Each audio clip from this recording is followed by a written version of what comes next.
Salut, ça branche. Dans cette vidéo, je te parlais de la sombre prophétie de C.S. Lewis sur l'écriture d'un exemplaire copywriting brillamment convaincant.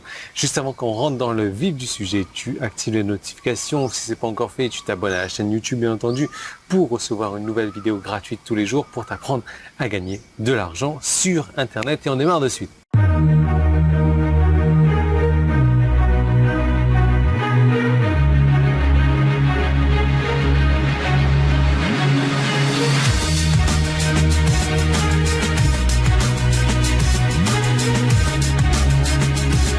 Donc l'une des biographies les plus intrigantes que j'ai jamais lues, en tout cas l'année dernière, s'appelle Le Narnian, la vie et l'imagination de C.S. Lewis.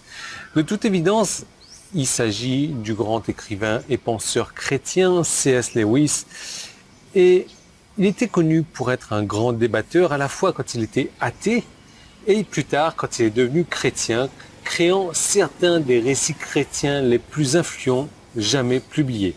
En tant qu'homme religieux, il a souvent débattu des athées et des païens. Il a souvent gagné ces débats. Et d'après ce qu'il dit, même selon les athées qu'il a battus dans ces débats, qui n'étaient tout simplement pas à la hauteur des prouesses et des persuasions dialectales de C.S. Lewis, oui, j'ai mené des mots comme ça, savants, il était vénéré pour son habileté de telles choses au loin par tout le monde, sauf lui-même. Voilà ce que je veux dire. Il a admis une chose. Plus il gagnait ses débats, plus sa propre foi en souffrait et plus il commençait à douter de ses propres convictions. Donc il s'agit d'un bug psychologique peu connu dans le cerveau humain et ça peut affecter tout le monde d'une certaine mesure. C'est particulièrement vrai si tu ne fais qu'observer en copywriting. Et c'est pour ça que tant de copywriters échouent car ils essaient de convaincre plutôt que d'influencer. Et il y a une différence très nette entre ces deux choses qui, pour je suppose 99% des rédacteurs ou les personnes qui font n'importe quel type de marketing direct dans n'importe quel type de média. Écrire des mots qui convainquent fonctionne sur les hyper-acheteurs qui achètent tout et n'importe quoi de toute manière, qui recherchent juste une raison pour acheter.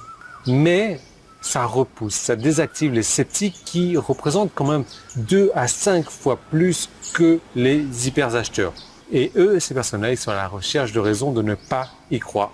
Et la raison pour laquelle ça désactive ces sceptiques, c'est que cette copie convaincante se présente toujours comme étant dans le besoin. Tu sais à quel point le besoin repousse les gens.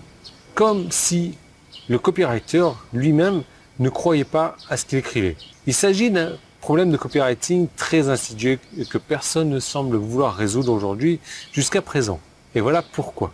Dans ma dernière série de vidéos, j'enseigne une sorte de manière anti-convaincante d'écrire pour vendre. C'est-à-dire avec une pure influence. Et j'ai jamais vu ça enseigné ailleurs. À part peut-être ce bébé qui essaie de l'enseigner dans son propre langage. En fait, la plupart des copywriters en chef s'en moqueraient probablement ou seraient simplement terrifiés à l'idée de tester cette stratégie. Aussi, ceux d'entre nous qui l'utilisent, eh bien, je ne peux pas te faire de promesses, mais sache que moi, ça a créé le succès de mon business. C'est un truc super facile à mettre en place. Ça a créé plus de ventes également pour moi et ça peut créer plus de ventes pour toi. Alors, je ne te recommanderais pas de tergiverser à ce sujet comme le font les simples petits mortels. Et je te recommande tout de suite de cliquer sur le bouton jaune qui est ici en haut ou en bas si tu es sur mon site internet ou de cliquer sur le petit i qui est là si tu es sur YouTube. Ça va t'emmener vers une vidéo, une seconde vidéo que tu vas pouvoir regarder qui sera suivie par une série de vidéos qui va t'apprendre tout ça. Et tu vas pouvoir le mettre en place littéralement dans les 2 heures qui suivent et pouvoir même encaisser tes premiers revenus sur Internet ou des revenus différents sur Internet littéralement dans la demi-journée ou dans la journée.